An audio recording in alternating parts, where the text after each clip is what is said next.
Captain Jum Kim peered through the curved glass of the view screen, his eyes narrowing at the strange object floating in the darkness. The Dauntless had been on its routine patrol of the Kuiper belt when their sensors picked up the anomaly. "What are we looking at, Dr. Park?" Jun asked, his voice calm despite the racing of his heart. Science Officer Hannah Park stood beside him, her fingers dancing across her tablet as data streamed in. "It's artificial, Captain. Definitely not natural. And it's active." The structure before them gleamed with a metallic silver sheen that seemed to absorb light rather than reflect it. Every few seconds, pulses of blue-green energy rippled across its surface. It resembled a flattened hexagon with towers rising from each point, and it was easily the size of a small moon. "Communications Officer Lee, any signals?" Jun asked.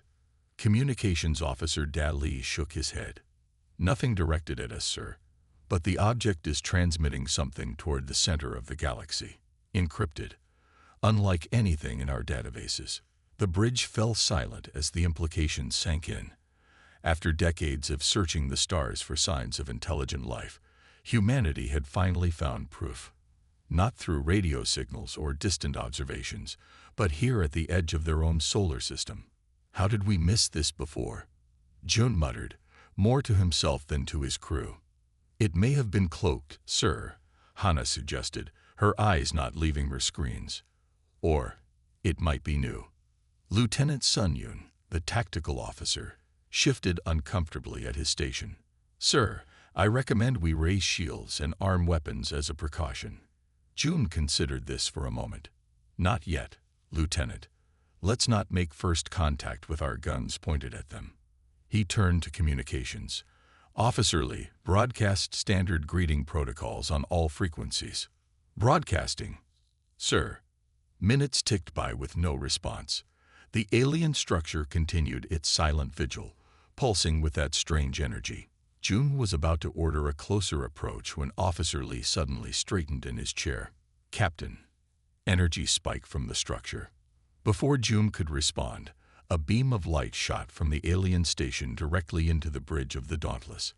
Instead of causing damage, the light expanded into a perfect sphere in the center of the room.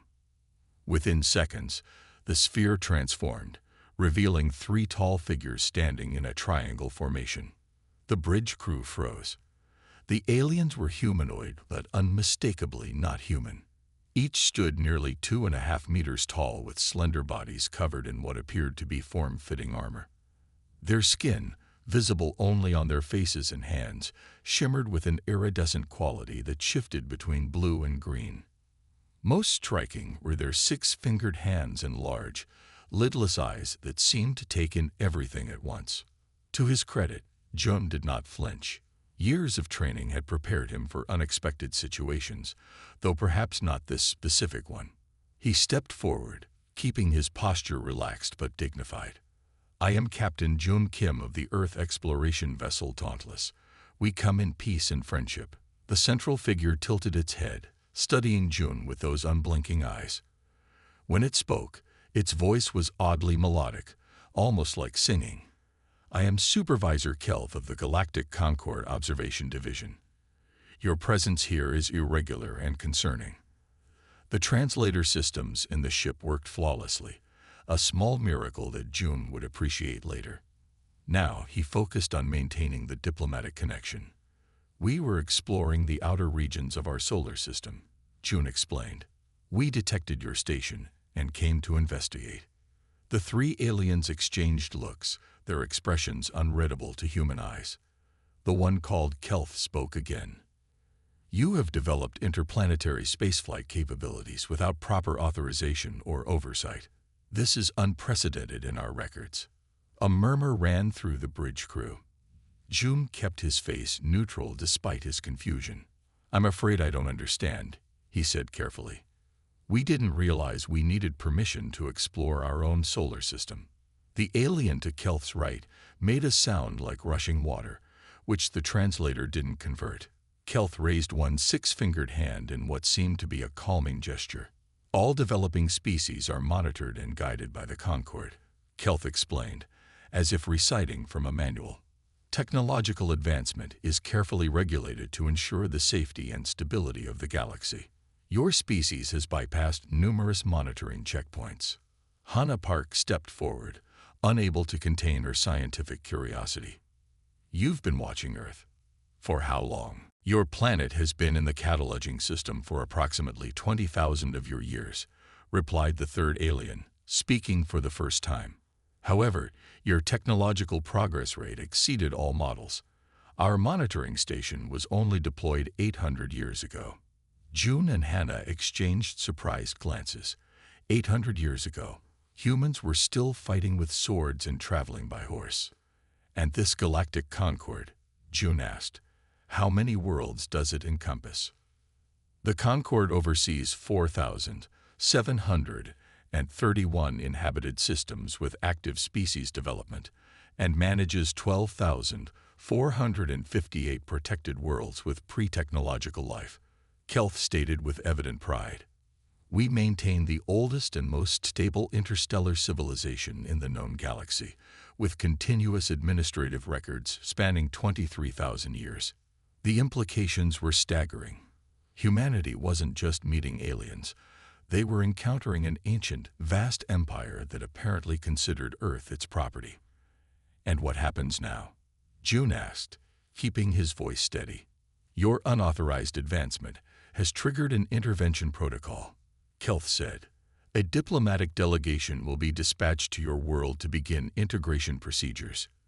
Your planetary leadership must be prepared to receive them. Lieutenant Yoon tensed visibly at his tactical station, but Jun subtly signaled him to remain calm. I'm sure our leaders would be happy to meet with your delegates, Jun said diplomatically.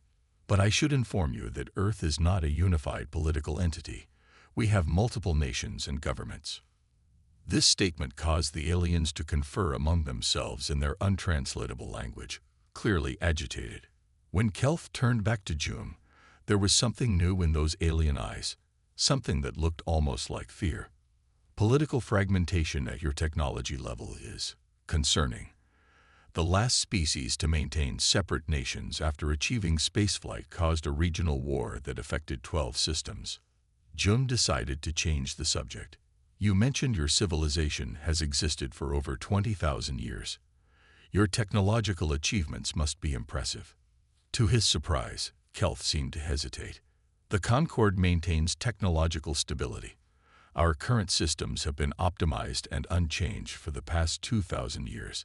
Innovation without necessity leads to disruption. As the conversation continued, a picture began to emerge that left the human crew increasingly bewildered. The mighty Galactic Concord, despite its age and size, had deliberately stopped advancing. They used the same ships, the same weapons, the same communication systems that they had used for millennia. Not because they couldn't develop further, but because they chose not to. Captain, Hannah whispered to June, they're afraid of change. June nodded slightly.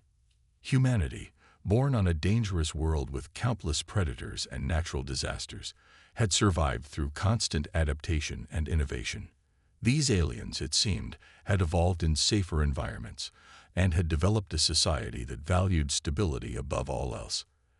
As the meeting concluded and the aliens prepared to return to their station, Supervisor Kelth issued what was clearly meant to be a reassuring statement. Do not be concerned. The Concord will guide your species toward proper integration. Your dangerous tendencies toward unregulated innovation will be corrected for the good of all. After the aliens disappeared, the bridge remained silent for several long moments. Set course for Earth, June finally ordered. Maximum speed. We need to prepare our people for what's coming. As the Dauntless turned homeward, June couldn't help but wonder if the Galactic Concord understood what they were about to encounter in humanity. A species that had never stopped innovating, never stopped competing, never stopped reaching for the stars, despite all odds. The grand meeting hall in Seoul buzzed with tension. The space had been chosen for its historical significance, a modern building constructed on the site of an ancient palace, representing humanity's respect for tradition alongside its drive for progress. Now it hosted the most important diplomatic meeting in human history. Ambassador Mina Lee sat tall despite her small stature. Across the polished oak table, the Concord delegation loomed, their iridescent skin catching the light as they shifted in their seats. 3 weeks had passed since the Dauntless made first contact, barely enough time for Earth's nations to form a united response team. Grand Overseer Prak, the head of the delegation, tapped his 6 fingers together in what humans had learned was a gesture of impatience. Unlike Supervisor Kelf from the monitoring station, Prak wore elaborate robes with metallic threads that seemed to move on their own. His lidless eyes fixed on Mina with uncomfortable intensity. "We have reviewed your planetary situation," Prak announced, his translator producing perfect Korean that was then converted to the dozen other human languages for the observers. "The Concord's decision is finalized. Earth will be classified as a Category 3 developing world requiring direct oversight." Mina's assistant, Jun-Ho, slid a data tablet toward her with the details of what Category 3 entailed. She glanced at it briefly. The terms amounted to complete surrender of human autonomy. "Grand Overseer," Mina began, her voice steady, "humanity appreciates the Concord's interest in our world. We are eager to learn about galactic society and establish peaceful relations." "Good," Prak interrupted. "Your compliance will make the transition smoother." However, Mina continued as if he hadn't spoken, "Earth must respectfully decline immediate membership as a protectorate. We propose instead a period of cultural exchange and gradual integration, allowing both sides to." The translator couldn't fully capture the sound Prak made, something between a hiss and a clicking noise. The other Concord representatives shifted uncomfortably. "Unacceptable," Prak said. "You misunderstand. This is not a negotiation." From the corner of her eye, Mina could see the military representatives from various Earth nations tensing. General Kwan from the Korean forces, General Petrov from Russia, and Admiral Jackson from the United States all wore the same grim expression. "With respect," Mina said, "Earth has a long tradition of sovereign independence. Our people would not accept external rule without consultation." Prak's skin rippled with colors that the human scientists believed indicated emotional states. The current pattern suggested extreme agitation. "Your species developed in a harsh environment with dangerous predators," Prak stated. "Your history is violent. Your literature glorifies conflict. Your entertainment simulates warfare. You require supervision." The room fell silent. In the 3 weeks since first contact, Earth's scientists had been working around the clock studying the limited data from the Dauntless encounter. Their theories about the Concord were being confirmed with every word from Prak's mouth. "The Concord has maintained galactic peace for over 20,000 years," Prak continued. "We have methods for integrating species like yours." Mina leaned forward slightly. "Perhaps you could tell us more about these methods, and about other species similar to humans." This question seemed to catch Prak off guard.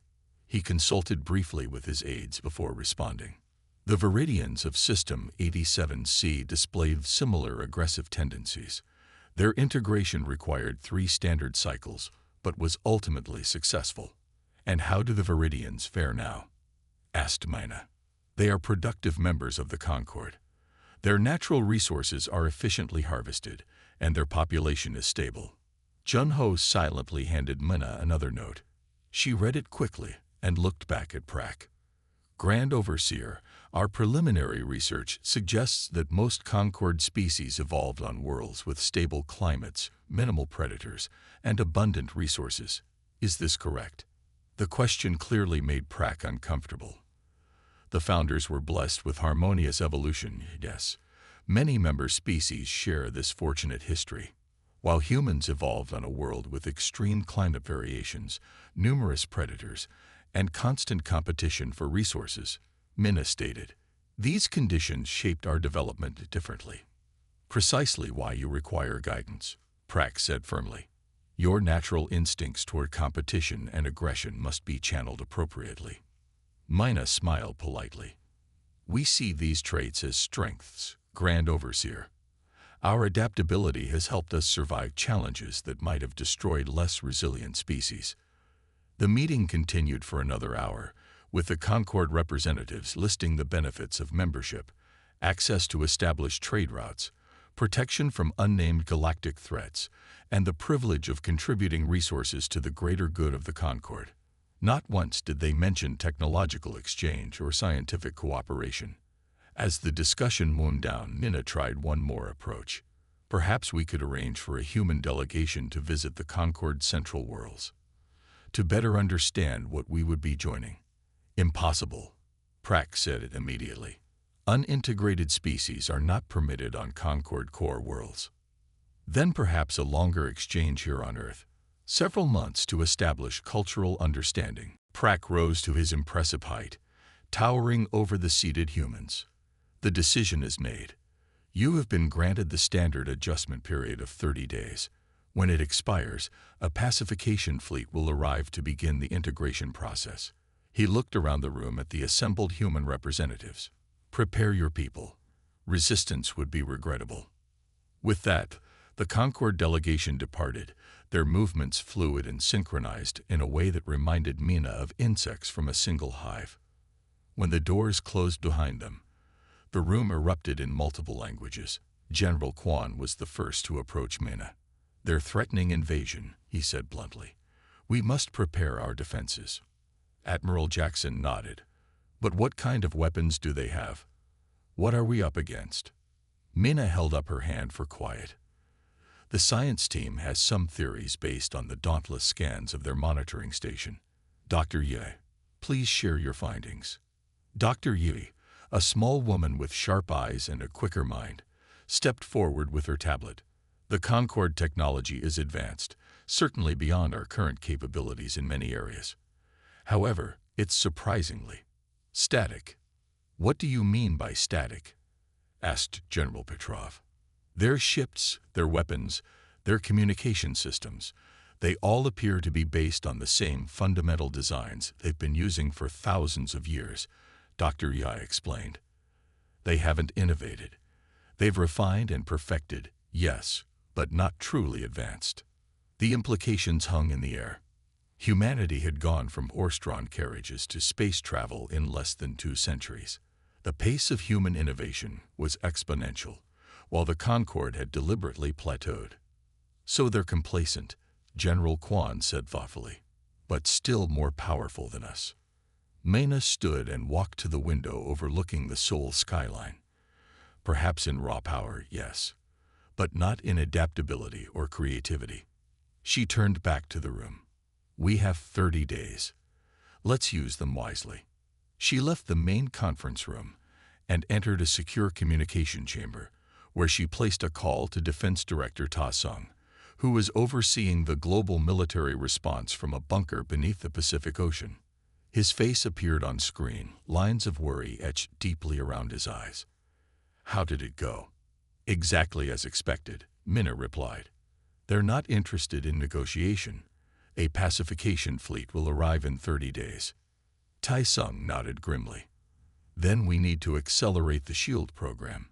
The scientists think they can adapt the principles we observed from the Concord monitoring station." "Will it be enough?" Minna asked. "It has to be," Ta Sung said simply. "We've also been analyzing their communication frequencies. There's something interesting there, something we might be able to use." "What about Project Mirror?" "Progressing faster than expected. Human engineers are doing what they do best, improvising." Minna allowed herself a small smile. "The Concord doesn't understand what they're dealing with, do they? They see our history of warfare as a flaw. They've never had to fight for their survival," Ta Sung replied. "Not like we have. Not like we still do."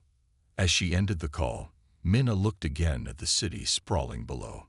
Millions of people going about their lives, most still unaware of the threat hanging over them. The world governments had decided to control the release of information about the alien ultimatum, fearing panic. But soon, everyone would know. And then, humanity would do what it had always done when faced with an existential threat. It would fight. It would adapt. It would survive. And the Galactic Concord, for all its age and supposed wisdom, had no idea what was coming. The alarm sounded throughout every major city on Earth as the Concord fleet emerged from what humans now knew was called fold space. 30 days had passed since the ultimatum, then 40, then 50. For a brief time, people had hoped the aliens had reconsidered. They hadn't. They had simply assembled a larger force. Commander Jai-Ho Park stood on the bridge of the experimental vessel Defiance, watching the main view screen as the alien ships appeared one by one. They were beautiful in a strange way, curved, elegant vessels that shimmered with the same iridescent quality as their creator's skin. 17 ships in total, arranged in a perfect geometric pattern above Earth. "They're certainly punctual," said Lieutenant Min, Jai-Ho's tactical officer. Jai-Ho nodded. "And predictable." The past 3 months had been the most intense period of unified human effort in history. Once the threat became clear, ancient rivalries had been set aside. Scientists, engineers, and military strategists from every nation had worked together, pooling resources and knowledge. The Defiance was the result of that collaboration, not a warship in the traditional sense, but something new, something uniquely human. Incoming transmission from the lead Concord vessel, reported Communications Officer Yuna. "They're demanding to speak with our leaders." "Put it on screen," Jai-Ho ordered. The alien commander appeared, his elaborate uniform indicating his high rank. "I am Admiral Zenth of the Concord Pacification Fleet. Your adjustment period has expired. Earth will now submit to integration procedures." Jai-Ho straightened his uniform. "Admiral Zenth, I am Commander Jai-Ho Park of Earth Defense. Our leadership has asked me to convey that we still wish to discuss peaceful alternatives to integration." The alien's skin rippled with colors that the humans had learned indicated impatience or possibly contempt. "There are no alternatives. Your species has been evaluated and categorized. Integration will proceed. And if we decline?" Admiral Zenth seemed confused by the question. "Decline? That is not an option. We have studied your military capabilities. You cannot resist." Jai-Ho allowed himself a small smile. "Perhaps you should update your intelligence, Admiral. Things have changed since your last assessment." "Your primitive defenses are noted but irrelevant," Zenth replied. "We will now demonstrate our capabilities to encourage your cooperation." The transmission ended abruptly. On the tactical display, one of the smaller Concord vessels moved forward, positioning itself above the northern Atlantic Ocean. "They're powering weapons," Min reported.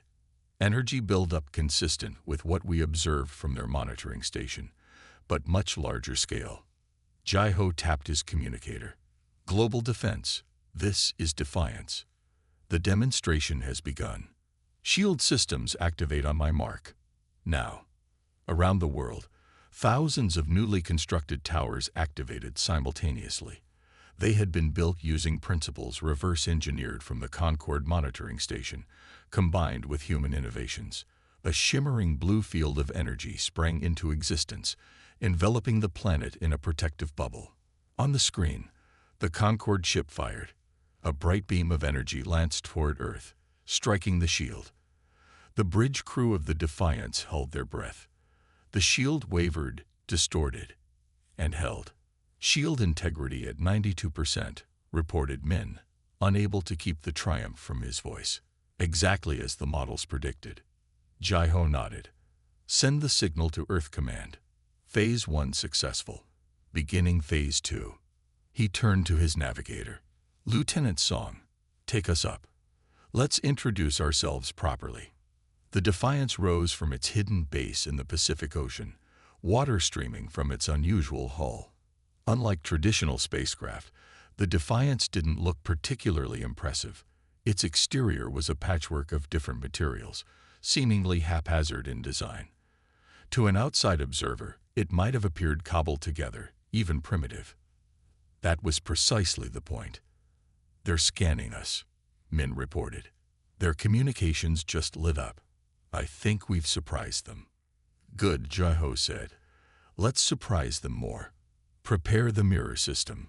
As the Defiance approached the Concord fleet, Admiral Zenth's face appeared on screen again. "What is this? Your vessel is unusual." "It's called innovation, Admiral," Jaiho replied. "Something your people seem to have forgotten." "Your shield technology," Zenth said, ignoring the jab. "It resembles our own. We're quick learners." The alien's skin darkened, which their research suggested indicated alarm. "You have 30 minutes to deactivate your shields and prepare for landing parties, or we will escalate our response." Jaiho looked around at his crew, seeing determination in their eyes. "We have a counter-proposal, Admiral. A demonstration of our own." Before Zenth could respond, Jaiho nodded to Min. "Execute Maneuver Alpha." The Defiance suddenly accelerated at a rate that should have been impossible for a ship of its size. It shot forward, then abruptly changed direction, darting between two of the larger Concord vessels. "They're trying to target us," Min reported, "but their weapons can't lock on." This was the key discovery Earth's scientists had made. The Concord weapon systems were incredibly powerful but relied on predictable targeting algorithms. They had never needed to develop more sophisticated systems because they had never faced enemies who could move unpredictably. "Mirror system activated," reported Engineer Kang from below decks. "We're reading their command frequencies." The mirror system was humanity's masterstroke, a technology that could intercept, decode, and replicate Concord communication signals in real time. Not to attack, but to confuse. Suddenly, every Concord ship began receiving contradictory orders, seemingly from their own command structure. Their perfect formation began to waver as some ships moved one way while others moved differently. "They're trying to recalibrate," Min said, watching the data flow across his screen. "Adjusting mirror frequencies now." The Defiance continued its dance through the Concord fleet, never firing a shot, just demonstrating maneuverability that the aliens had thought physically impossible. Each time the Concord adjusted their targeting, the humans adjusted faster. Admiral Zenth's face appeared again, his composure noticeably shaken. "What are you doing? This is not standard combat protocol." "That's rather the point, Admiral," Jaiho replied calmly. "Humans don't follow standard protocols. We adapt." As he spoke, the Defiance executed a tight spiral around the Concord flagship, coming so close that the alien crew must have been able to see the human vessel through their viewports. "Our technology is superior," Zenth protested, his translator struggling to convey the emotion in his voice. "Our civilization has existed for 20,000 years. Your technology is stagnant," Jaiho responded. "You stopped innovating millennia ago. And now you're facing a species that never stopped." To drive home the point, Jaiho gave the order to activate the Defiance's final surprise, a targeted electromagnetic pulse, not powerful enough to permanently damage the Concord ships, but enough to temporarily disable their communication systems. In the sudden silence that followed, Earth's other ships emerged from hiding, 50 smaller vessels, each incorporating different aspects of reverse-engineered Concord technology combined with human ingenuity. When communications were restored minutes later, the Concord fleet found itself surrounded. "Admiral Zenth," Jaiho said, his voice firm but not threatening, "not a single shot has been fired. Not a single life has been lost. That is humanity's demonstration. We could have attacked, but we chose not to. Now shall we discuss terms as equals?" The silence stretched out as Zenth consulted with his officers off-screen. When he returned, his posture had changed subtly. "The Concord has existed for 20,000 years because we recognize when adaptation is necessary," Zenth said carefully. "Perhaps a discussion would be appropriate." As negotiations began, none of the participants realized that the entire encounter had been observed by dozens of other species throughout the galaxy. The Concord's communication systems, unchanged for thousands of years, were easily monitored by any technological civilization, with the interest to do so. Within days, word spread throughout the Empire. The mighty Concord, unchallenged for millennia, had been outmaneuvered by a species they had dismissed as primitive, not through superior firepower or aggression, but through innovation and adaptability. On worlds where the Concord's rule had begun to chafe, people looked to the stars with new interest. If humans could stand up to the Concord, perhaps others could too. Perhaps change was possible after all. And on the Defiance, as Juho watched the Concord fleet slowly retreat to a higher orbit, he allowed himself a moment of quiet pride. Humanity had faced its first galactic challenge, not with brute force, but with its greatest strengths: creativity, adaptability, and the stubborn refusal to accept limitations. The real battle was just beginning, but the first victory belonged to Earth. Representative Sujin Kang walked through the gardens of the newly established Earth Embassy on Concord Station Prime. 6 months had passed since the standoff with Admiral Zent's fleet. The diplomatic victory had earned Earth a seat at the galactic table, not as a subject world, but as an independent power that demanded respect. Sujin paused by a fountain, seemingly admiring the play of light through the water. In reality, she was waiting. The message had come through unofficial channels. Someone wanted to meet her here, away from the watchful eyes of Concord security. "It is a beautiful design," came a soft voice behind her. "Water is rare on my homeworld." Sujin turned slowly to face a young Concord official. She recognized the species, tall and slender with iridescent skin. But this individual lacked the elaborate robes of the senior officials she usually dealt with. Instead, he wore the simple uniform of a minor administrative worker. "I'm glad you appreciate it," Sujin replied carefully. "We brought the design from Earth." "My name is Lamat," the alien said, stepping closer and lowering his voice. "I work in the records division. What I am doing now would be considered irregular." Sujin nodded but said nothing, waiting for him to continue. Lamat's eyes darted around the garden before he spoke again. "Many of us, younger members of the Concord administration, have been watching your species with great interest. Your demonstration against our fleet was inspiring." "Thank you," Sujin said simply. "You must understand," Lamat continued, his voice barely above a whisper, "the old ways are failing us. For thousands of years, we have followed the same patterns, used the same technologies, lived by the same rules. Progress is discouraged. Innovation is considered disruptive. And you disagree?" "I am not alone," Lamat said. "There are others like me across many worlds. We see how quickly your species adapts, how you solve problems in ways we never considered. The older generation fears this, but some of us, many of us, admire it." Sujin kept her expression neutral despite her excitement. This was unexpected. Potential allies within the Concord itself. "What exactly are you proposing, Lamat?" "Information exchange, to start. There are dozens of worlds that chafe under Concord restrictions, species with ideas and technologies that the Central Authority has suppressed. If they could communicate with Earth, that would violate Concord protocols," Sujin observed. Lamat's skin rippled with colors that suggested amusement. "Precisely why we need humans to show us how."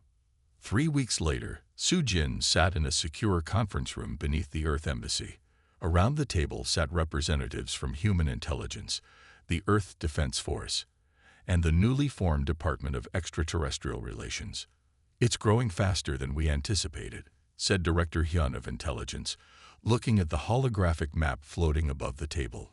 Points of light indicated worlds that had made contact through the secret network they had established with Lamat's help. 57 worlds so far, Sujin confirmed. Most have been under Concord control for thousands of years. Some were advanced civilizations before the Concord arrived and forced them to scale back their technology. Admiral Jun, who had replaced Admiral Zenth as the Concord's representative to Earth, leaned forward. Unlike his predecessor, Jun had been chosen for his more flexible attitude toward humans. He had also, unknown to his superiors, become a key ally in the growing movement. "The Central Authority suspects something," Jun said. "They don't know the extent, but they're increasing security on core worlds." "Too late," said Colonel Min of Earth Defense. "The communications network is already established. They can't monitor all channels simultaneously." The network had been Earth's first major contribution to the rebellion. Using principles that combined Earth's quantum communication technology with elements adapted from Concord systems, they had created an untraceable way for worlds to share information outside official channels. "What about the Viridians?" asked Director Hyun. "Any word from them?" Su-jin nodded. "They made contact yesterday, after 300 years of integration. They're ready for change. Their world has been stripped of resources, their people relegated to manual labor." A grim silence fell over the room. This was the reality of Concord rule that Earth had narrowly avoided. Stagnation at best, exploitation at worst. "The Alliance needs a formal structure," Colonel Min suggested. "Something to coordinate efforts across so many worlds." And so, in that underground room on Earth, the Free Systems Alliance was born. Not as a military coalition, though defensive measures were certainly part of the plan, but as a cooperative focused on shared knowledge and mutual advancement. 6 months later, Su-jin stood on the observation deck of the Earth ship Discovery, watching as representatives from 28 worlds signed the Alliance Charter. The ceremony took place in deep space, far from Concord monitoring stations. "This is unprecedented," said Lamat, who now served as liaison between Alliance worlds. "Never in recorded history have so many species united in this way." "That's because the Concord never gave them the chance," Su-jin replied. "They kept worlds isolated from each other, channeling all communication through approved pathways." The signing ceremony was simple but powerful. Each representative pressed their hand, or equivalent appendage, to the document, which incorporated translating technology that rendered the text in all 28 languages simultaneously. When it was Su-jin's turn to sign on behalf of Earth, she paused to address the gathering. "Earth does not seek to replace the Concord as rulers of the galaxy," she said clearly. "We don't want to rule. We want to explore alongside you, to learn from you as you learn from us. The Alliance stands for freedom. Freedom to develop, to innovate, to determine your own future."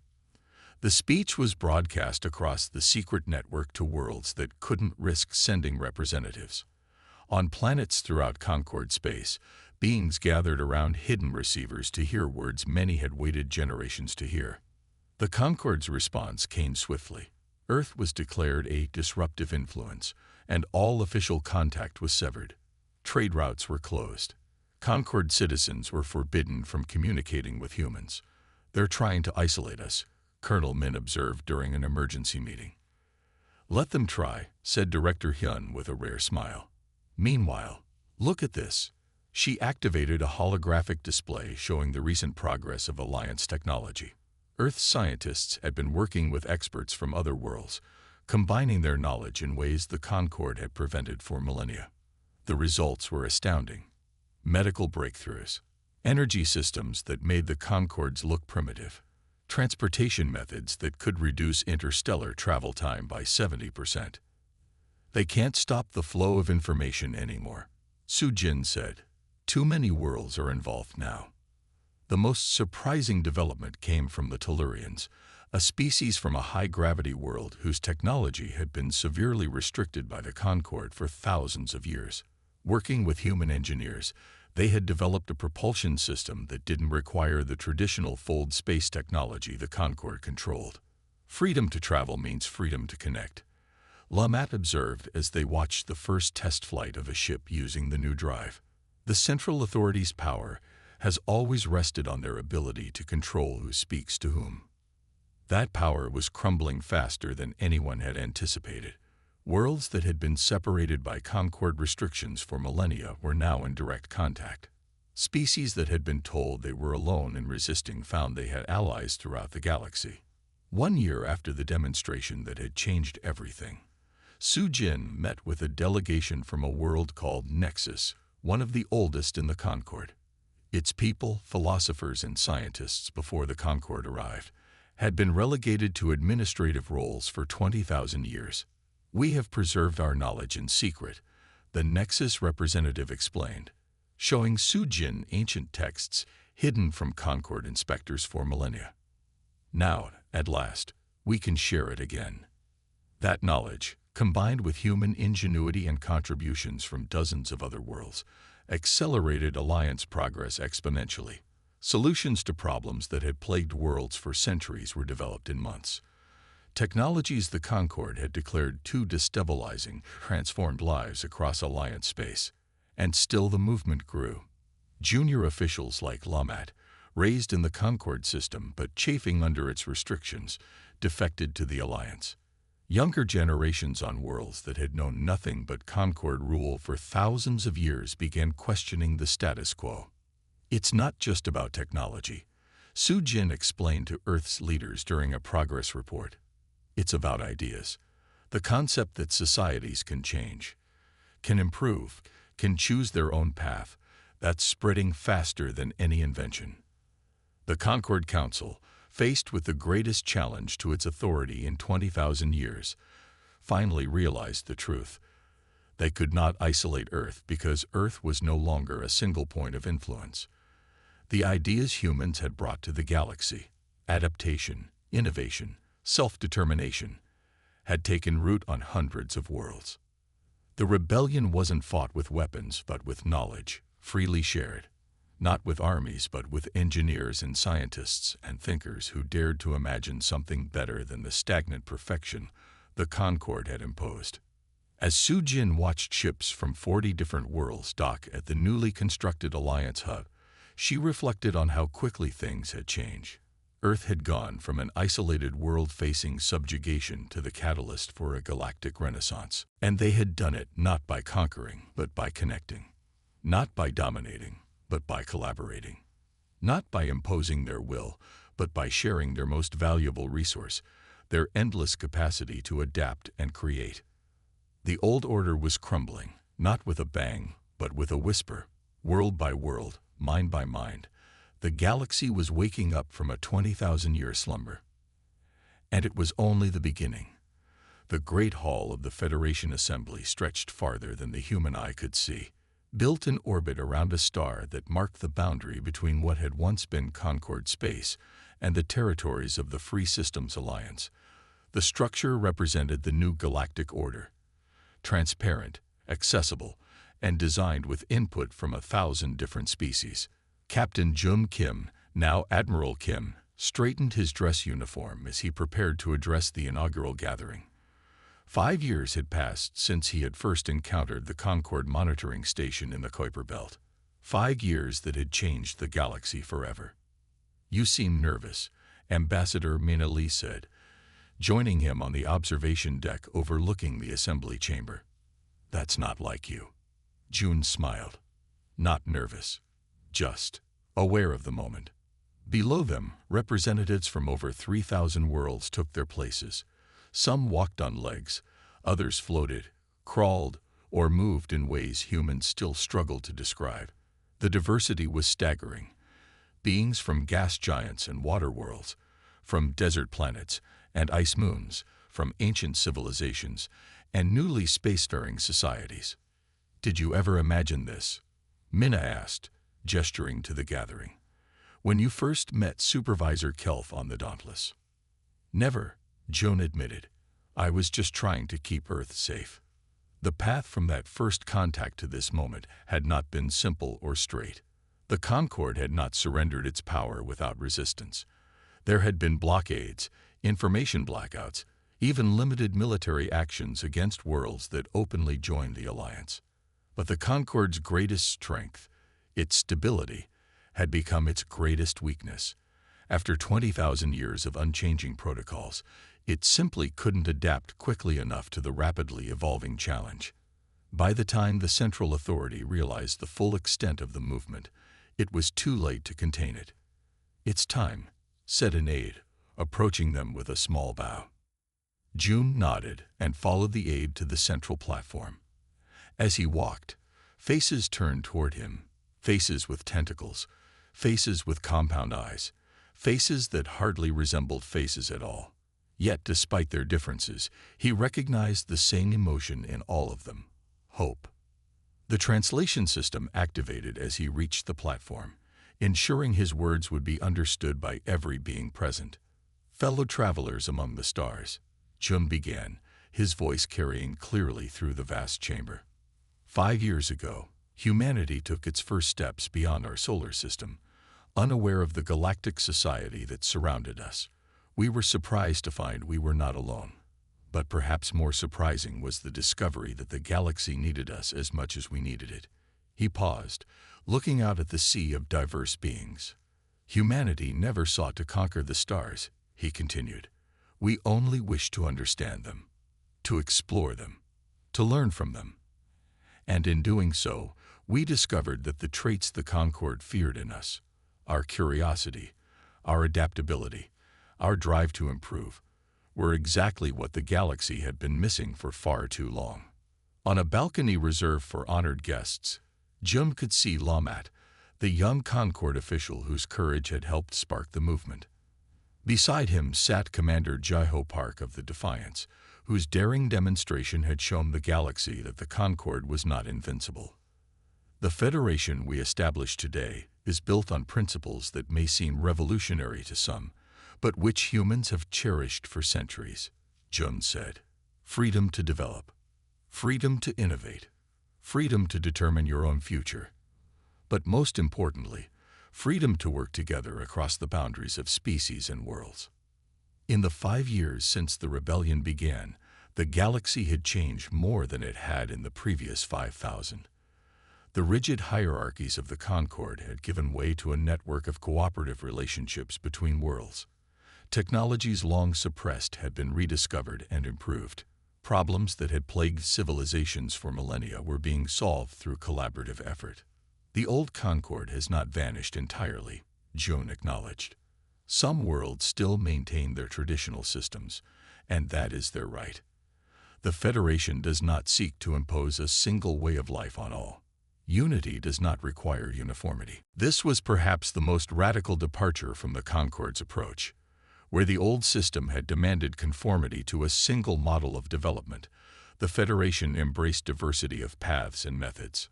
Some worlds focused on technological advancement, others on philosophical inquiry, still others on artistic expression or environmental harmony. Earth itself has been transformed by this great awakening, Jun continued. Our cities now host scholars from 100 worlds. Our universities collaborate with ancient seats of learning that were already old when humans first looked up at the stars and wondered what lay beyond. He didn't mention the more practical benefits, the medical advances that had extended human lifespans, the clean energy systems that had eliminated pollution, the agricultural techniques that had ended hunger. These were known to all. As we move forward together, let us remember that no species has all the answers, Jim said, nearing the end of his address. The greatest wisdom comes from the greatest diversity of voices. The strongest innovations emerge from the collaboration of different minds.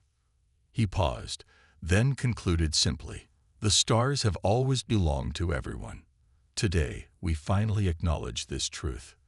The chamber erupted in sounds of approval, applause from the humans, and human-like species, clicks and whistles, and rumbles from others.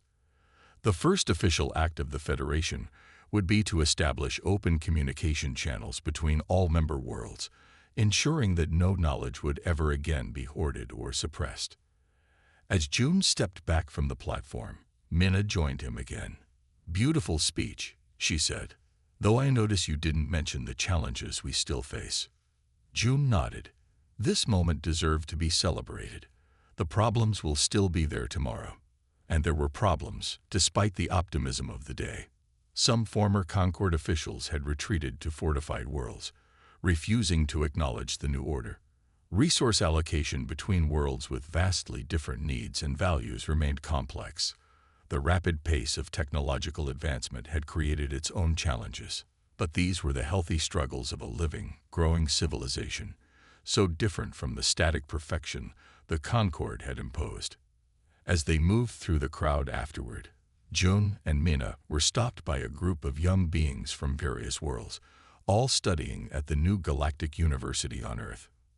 "Admiral Kim," said one, a floating creature with translucent tentacles. "My ancestors were among the first species incorporated into the Concord.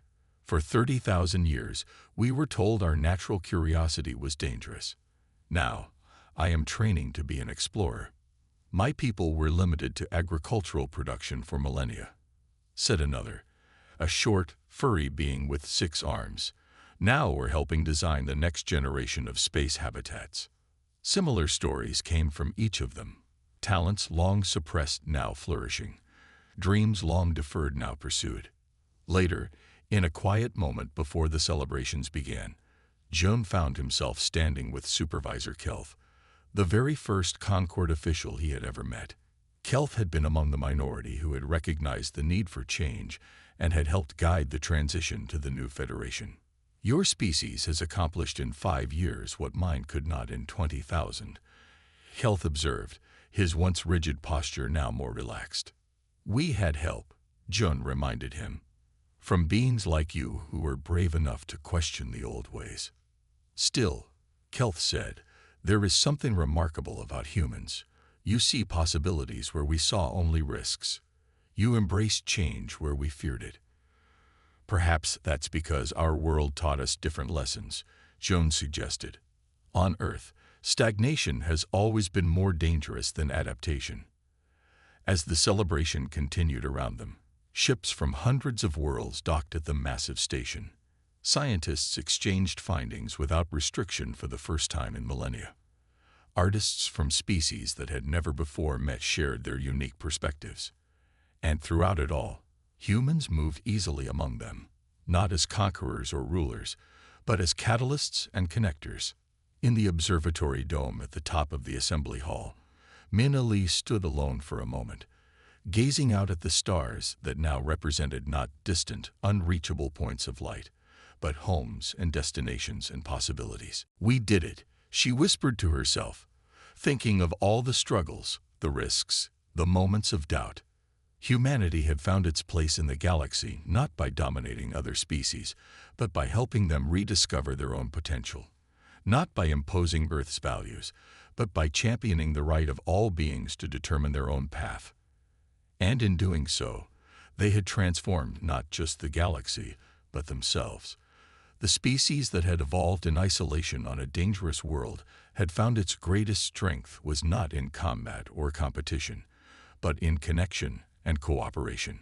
The stars belonged to everyone now, and that was the greatest victory of all.